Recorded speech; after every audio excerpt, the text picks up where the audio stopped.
శ్రీ మహావిష్ణువు దశావతార కథ. మత్స్యావతారం. సత్యుగంలో హయగ్రీవ అనే రాక్షసుడు వేదాలను అపహరించాడు. ఈ క్రమంలో రాజా సత్యవ్రతుడు ఒక చిన్న చేపను తానే రక్షించాలని భావించి నీటిలో ఉచ్చాడు. కాని ఆ చేప క్రమంగా పెరిగి విశాలమైన రూపం దాల్చింది. అప్పుడు సత్యవ్రతునికి అది భగవంతుని అవతారమని తెలుసుకుని శరణు వేడాడు. శ్రీమహావిష్ణువు మత్స్యరూపంలో హయగ్రీవుని సంహరించి వేదాలను తిరిగి బ్రహ్మదేవునికి అప్పగించాడు. కూర్మావతారం. క్షీరసాగర మథన సమయంలో దేవతలు మరియు రాక్షసులు అమృతాన్ని పొందేందుకు మండర పర్వతాన్ని మథనం చేశారు. అయితే ఆ పర్వతం మునిగిపోకుండా నిలిపేందుకు శ్రీమహావిష్ణువు పెద్ద తాబేలు కూర్మ రూపంలో దిగివచ్చాడు. క్షీరసాగరాన్ని మదించి అమృతాన్ని పొందేలా చేశాడు. వరాహావతారం. హిరణ్యాక్ష అనే రాక్షసుడు భూమిని సముద్రంలో ముంచివేశాడు. భూమాతను రక్షించేందుకు శ్రీమహావిష్ణువు పెద్ద పంది రూపంలో వరాహ రూపం అవతరించాడు. తన విశాలమైన దవడలతో భూమిని పైకిలేపి హిరణ్యాక్షుడిని సంహరించాడు. నరసింహావతారం. హిరణ్యకశిపు అనే రాక్షసుడు తనకు మాత్రమే భక్తి చూపాలని కోరాడు. కాని అతని కుమారుడు ప్రహ్లాదుడు విష్ణుభక్తుడు.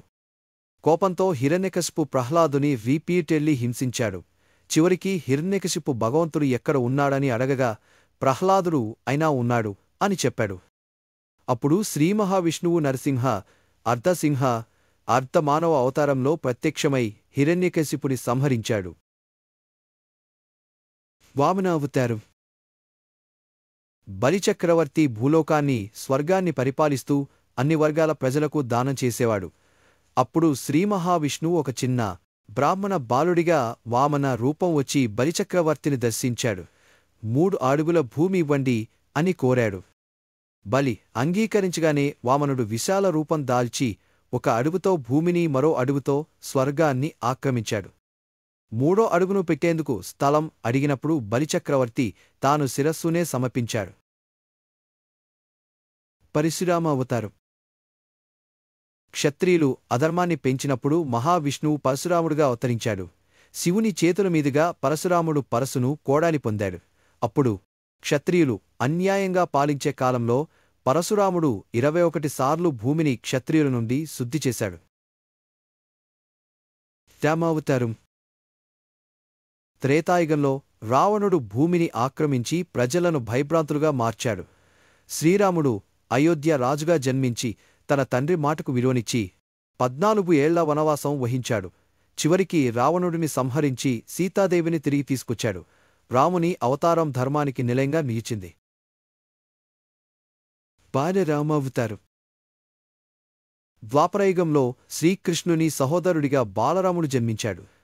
ఆయన నాగేశ్వరుని అవతారంగా నాగలి, హలము చేత పట్టుకుని ధర్మాన్ని ప్రబోధించాడు. కృష్ణావతారం. ద్వాపరయుగంలో కంసుడు తన బంధువైన దేవకీకి పుట్టబోయే 8వ సంతానం తన మరణానికి కారణమవుతాడని భయపడి ఆరంభంలోనే పిల్లలను సంహరించేవాడు. కాని శ్రీకృష్ణుడు జన్మించగానే అతన్ని గోకులానికి తరలించారు. చిన్నతనం నుండి కంసుని దుష్టచర్యలను అడ్డుకున్నాడు. మహాభారతంలో అర్జునునికి భగవద్గీతను బోధించి ధర్మాన్ని పరిరక్షించాడు. కల్కి అవతారం. భవిష్యత్తులో కలియుగం చివరలో భూమి పూర్తిగా అధర్మానికి లోనైతే కల్కి అవతారంగా శ్రీమహావిష్ణువు జన్మిస్తాడు. కల్కి తన ఖడ్గంతో ఖడ్గధారి అధర్మాన్ని నాశనం చేసి సత్యయుగాన్ని మళ్లీ నెలకొల్పుతాడు. ఉపసంహారం. శ్రీమహావిష్ణువు యొక్క ఈ దశావతారాలు భూమిని రక్షించడానికి, ధర్మాన్ని నిలబెట్టడానికి భక్తులకు మార్గదర్శకంగా నిలిచాయి. ఈ కథలు మనం మన జీవితంలో కూడా పాటించాల్సిన ధర్మసూత్రాలు.